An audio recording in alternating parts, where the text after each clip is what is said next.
Tonight, we begin with a development that has sent reverberations through military command centers from Moscow to Washington. In the early hours of Tuesday morning, Ukrainian forces executed a precision strike against one of Russia's most advanced air defense systems. The target, an S-400 Triumf battery positioned deep inside Russian territory. The system was obliterated.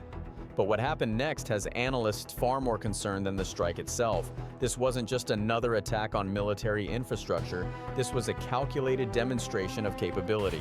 And the response from Moscow has exposed something Western intelligence officials have been tracking for months: the erosion of Russia's defensive perimeter and the psychological unraveling of its command structure. Here's what we know. According to multiple sources familiar with the operation, Ukrainian intelligence spent weeks mapping the location of this particular S-400 battery. The system was deployed approximately 60 kilometers from the border in what Russian commanders believed was a secure defensive zone. It was not. Western intelligence officials confirmed that the strike was carried out using a combination of domestically produced drones and Western-supplied precision munitions. The battery was destroyed before it could respond. No interception, no counterfire. Complete surprise. The S-400 Triumph is widely regarded as one of the most sophisticated air defense systems in the world. Russia has deployed these systems to protect critical infrastructure, military installations, and strategic airspace. Each battery costs upwards of $500 million. Losing one is significant. But this is where the story shifts from tactical loss to strategic crisis. Within hours of the strike, Russian military bloggers and pro-Kremlin channels began reporting not celebration, not defiance, but confusion. Posts appeared questioning how Ukrainian forces had penetrated so deeply without detection. Others demanded explanations from the Ministry of Defense. Some accused commanders of negligence. The Kremlin issued a brief statement acknowledging the strike but downplaying its significance. Moscow claimed the system was undergoing routine maintenance. Analysts monitoring the region assessed this statement as damage control. The system was operational. It simply failed to detect the incoming threat. This is what analysts find most alarming. The destruction of the S-400 is not an isolated incident. It is the latest in a series of successful Ukrainian strikes targeting Russian air defense networks. Over the past 6 weeks, at least 4 separate S-400 or S-300 systems have been damaged or destroyed. Each strike followed the same pattern: precise intelligence, rapid execution, complete surprise. Russian forces have not adapted. They have not adjusted deployment protocols. They have not reinforced vulnerable positions. Instead, what Western intelligence officials are observing is paralysis. A hesitation to move assets, a reluctance to reposition units, a command structure that appears incapable of responding to a threat it cannot predict. Here's where this becomes critical. Air defense systems like the S-400 are not just weapons. They are confidence multipliers. They provide cover for ground forces, protect supply lines, and create safe zones for air operations. When these systems are destroyed, the psychological impact is immediate. Pilots become hesitant. Ground commanders lose faith in their protective umbrella. Logistics officers question whether resupply convoys can move safely. The destruction of one battery does not just remove firepower, it removes certainty. And uncertainty is a weapon. Ukrainian forces understand this. According to analysts familiar with Ukrainian military strategy, the targeting of Russian air defense systems is not about clearing airspace for a large-scale offensive. It is about creating gaps in Russian situational awareness. It is about forcing Moscow to defend everywhere, which means defending nowhere effectively. It is about degrading morale, eroding trust, and amplifying internal friction within Russian command structures. But this is only part of the story. The strike has also exposed a deeper vulnerability in Russia's defense posture: intelligence penetration. Western officials believe that Ukrainian forces are receiving real-time or near real-time intelligence on Russian asset locations. This intelligence is likely a combination of satellite reconnaissance, signals intelligence, and human sources operating inside Russian-controlled territory. The precision and frequency of these strikes suggest a level of intelligence integration that many analysts did not believe Ukraine possessed 6 months ago. Moscow knows this, and that knowledge is corrosive. When a military command structure cannot trust its own operational security, it begins to fracture. Officers question their colleagues, information sharing slows. Decision-making becomes paralyzed by suspicion. This is not speculation, this is what multiple sources familiar with Russian military communications are reporting. Encrypted chatter intercepted by Western signals intelligence over the past 2 weeks reveals mounting frustration, accusations of incompetence, and demands for accountability that are not being met. The Kremlin's response has been predictable but telling. State media outlets have framed the strike as insignificant. Pro-government commentators have accused Ukraine of exaggerating the damage. Defense Ministry spokespeople have insisted that Russian air defenses remain fully operational and capable of neutralizing any threat. None of this is unusual. What is unusual is the speed and intensity of the messaging.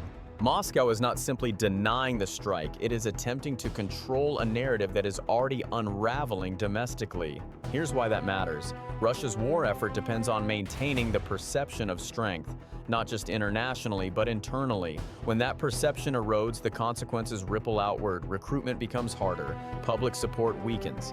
Regional leaders begin questioning the federal government's competence. The loss of one air defense battery should not trigger a crisis of confidence. But when that loss is part of a pattern, when it follows repeated failures, when it exposes systemic vulnerabilities, it becomes something far more dangerous. And this is where the second-order effects begin. Ukrainian President Volodymyr Zelensky addressed the strike indirectly during a televised briefing yesterday evening. He did not confirm the operation, he did not provide details. Instead, he made a single deliberate statement. Our defense forces continue to demonstrate that no target is beyond reach. That statement was not meant for domestic consumption, it was directed at Moscow, and more importantly, it was directed at Russian commanders who are now forced to consider a reality they have been avoiding. Ukraine can strike anywhere, at any time, with precision. This changes calculations. Russian military planners must now account for the possibility that any high-value asset, no matter how far from the front line, is vulnerable. This forces defensive resource allocation. It pulls systems back from forward positions. It creates gaps in coverage. It slows offensive operations. It transforms what should be a secure rear area into contested space.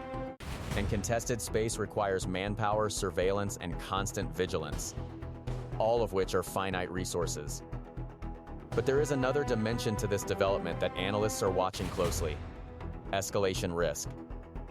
When a nation's strategic defense systems are successfully targeted on its own territory, the pressure to respond increases dramatically. Moscow has thus far refrained from direct retaliation against Ukrainian decision-making centers or Western logistical hubs. That restraint is not guaranteed to continue. Some Western intelligence officials assess that the Kremlin is calculating whether escalatory options, including strikes on Ukrainian command infrastructure or critical energy systems, would restore deterrence or simply accelerate international support for Kyiv. So far, the assessment appears to favor restraint. But that calculation is fragile. This is what makes the coming days so critical. Ukraine has demonstrated capability. Russia has demonstrated vulnerability. The question now is not whether Ukraine can continue these operations. The question is whether Moscow can adapt, or whether it will spiral further into defensive paralysis and internal recrimination. The indicators suggest the latter. Russian state media is increasingly focused on scapegoating mid-level commanders. Defense ministry officials are being reassigned or quietly removed. Public statements are growing more defensive, more scripted, more detached from battlefield realities. These are not the behaviors of a confident military establishment. These are the behaviors of an institution under strain. And strain creates opportunities.